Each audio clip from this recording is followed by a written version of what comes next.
Hoje eu li o 13º livro da série Risoli Isles, ou seja, eu li toda a série policial da Tess Gerritsen, que conta dessas duas policiais, ou melhor, é uma policial e uma legista.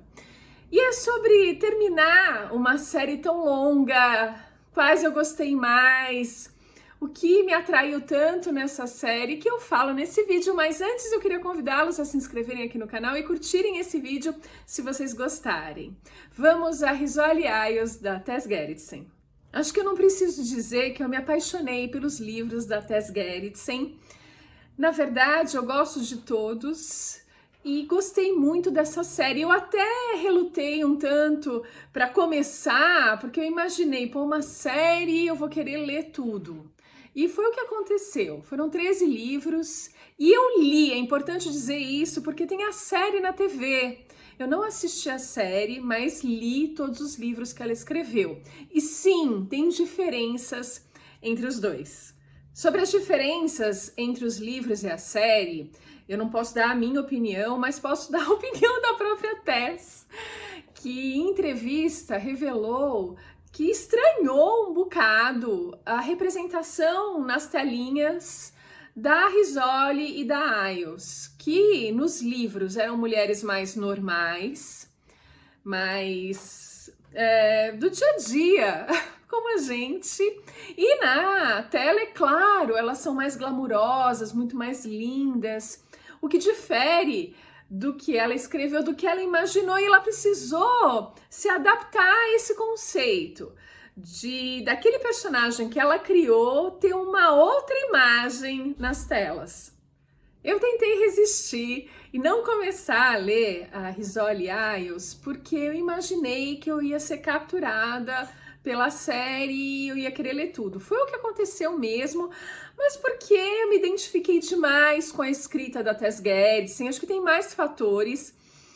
E eu tirei férias agora em janeiro, e as minhas férias foram dedicadas à leitura. Então foi aí que eu li os 11 livros que faltavam. Eu tinha lido 2 no ano passado da série, li os 11 que faltavam em um mês.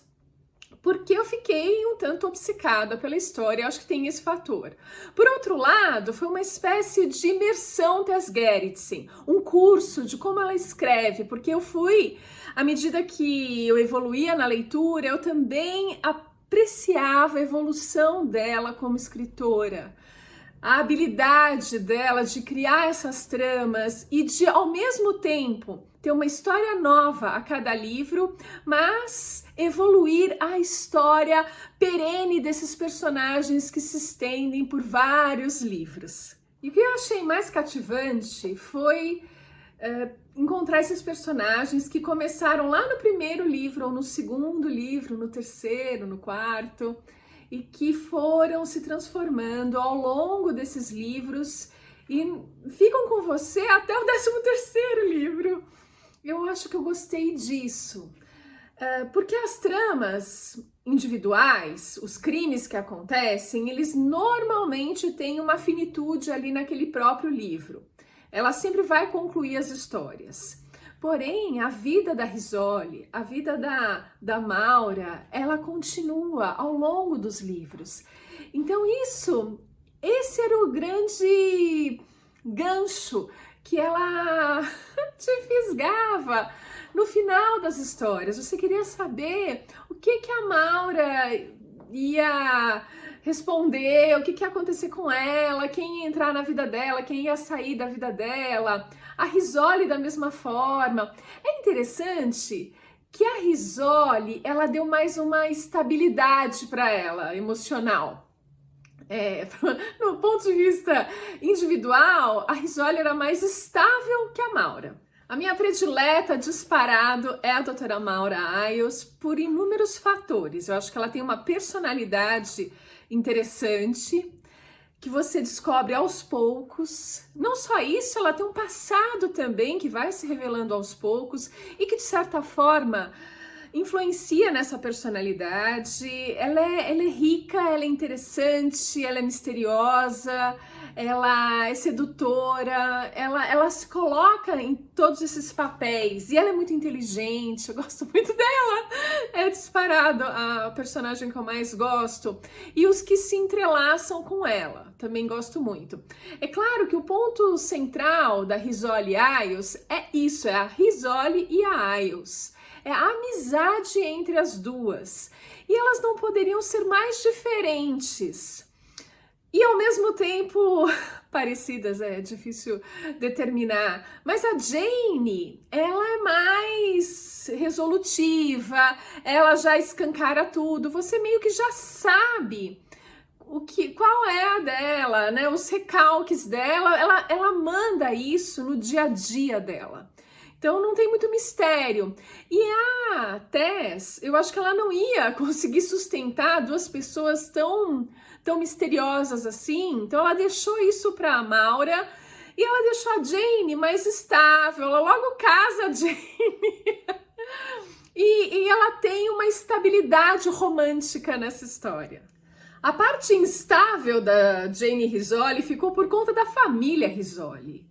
E por conta da mãe dela, mais especificamente, poderia até dizer que é o pai, mas não, é a mãe. Na verdade, as histórias da Tess Gerritsen têm mulheres fortes atuando na história. Geralmente, todas que eu li o que? Uns 15 livros já? Algo em torno disso? Mais que 15, 16 livros, eu acho. Tem uma mulher forte, e com Risoli Isles, lógico, já leva o nome delas. Elas são duas mulheres fortes que levam essa história, e na família da Risoli, a mãe dela dá um grito de independência e tal, e isso dá um tempero para essa vida estável demais da Jane, dá uma graça nessa história. E é claro que você vai ter os outros policiais. E eu destacaria o Frost, que você no começo nem presta atenção nele nos primeiros livros, mas ele vai ganhando força. Quando chega na metade dos livros para o final, ele vai ter um protagonismo importante e ele é uma graça. Um que deixa a história e me deixa triste por ter saído da história foi o primeiro policial que ela encontrou lá no primeiro livro. Nós fomos apresentados ao detetive Moore no primeiro livro, no Cirurgião, e ali ele já se mostrou um personagem forte, mais maduro, era um viúvo que é encarregado de ter essa parceria com a Risoli, naquela época era com ele, eu acho, a parceria, pelo menos ele era o que dava mais ouvidos a Risoli, que era a única mulher no departamento, aliás, seguiu como a única durante os 13 livros, praticamente. E ele era o que parava para ouvi-la, que valorizava as opiniões dela, um cara que respeitava. E era muito legal a construção desse personagem. Só que a Risoli meio que se apaixona por ele, só que tem um desencontro aí. No segundo livro ele ainda continua à distância, ele volta acho que no terceiro ou no quarto livro, então a gente vai ter alguns livros que o detetive Moore aparece, vai estar trabalhando, ele faz parceria com o Crown, que é o pior de todos, é o mais ó do Borogodó, é o único que suportava, mas pro final ele se aposenta. E aí a gente vê um novo policial entrando na jogada. Mas enfim, tem esses personagens perenes que vão crescendo, que surgem, que desaparecem. E isso dá um charme para a história. Para mim, o que cativa mais é isso, claro, associado a uma trama emocionante. Tem uns livros que são mais emocionantes, tem uns que são menos. Eu quero fazer um vídeo ainda com um apanhado de todos os livros, não sei se isso é possível, ou talvez dividir em vários vídeos, mas assim, a minha impressão é que o que é de se esperar? Que os últimos livros não foram tão bons quanto os primeiros.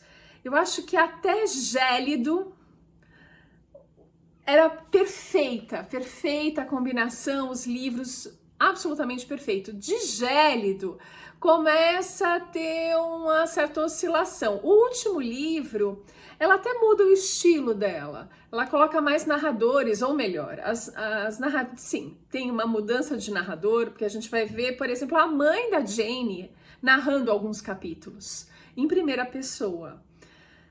Foge bastante, ela não tinha feito isso com a mãe da Jane Rizzoli em nenhum livro. Ela fez alguns personagens como narradores em primeira pessoa, mas isso era mais pontual. Nesse último, ela muda a perspectiva, vai para a perspectiva de diferentes personagens e a história em si é mais tranquila. Perto de Gélido, por exemplo, que é algo eletrizante, perto de Dublê de Corpo, do Pecador, do Cirurgião, do Dominador. São histórias muito fortes, que até a última página tá acontecendo alguma coisa eletrizante. Esses últimos foram mais amenos, eu diria. Mas enfim, são todos maravilhosos. E a série Rizzoli Isles para no 13º livro. Eu já vi uma entrevista dela dizendo que ela tem uma 14ª história na cabeça dela, mas ela agora tá escrevendo para o Clube Martini. Então ela não tá focada, ela acha que vai ficar mais um pouquinho nessa série de espiões, que eu não comecei a ler ainda, antes de ir para o 14º livro. Enfim... Então a gente vai esperar um pouquinho. Esse último, 13º, é de julho de 2022. Já estamos em 2025. As entrevistas que eu vi foram do ano passado. Enfim, não tem previsão para um 14º livro. Mas assim, honestamente, eu acho que dá para a gente se divertir bastante com os 13 livros. Dá pra gente escolher dentre os 13 livros. Tem alguns que são incríveis e tem outros que são ok, que são mais normais. E tem o Jardim de Ossos, por exemplo, um romance isolado que é fenomenal. Enfim, vamos falar ainda muito sobre Tess Gerritsen, porque eu me apaixonei pela literatura dessa mulher. Ela escreve muito bem e diverte muito a gente. É isso, eu fico por aqui e a gente se vê no próximo vídeo.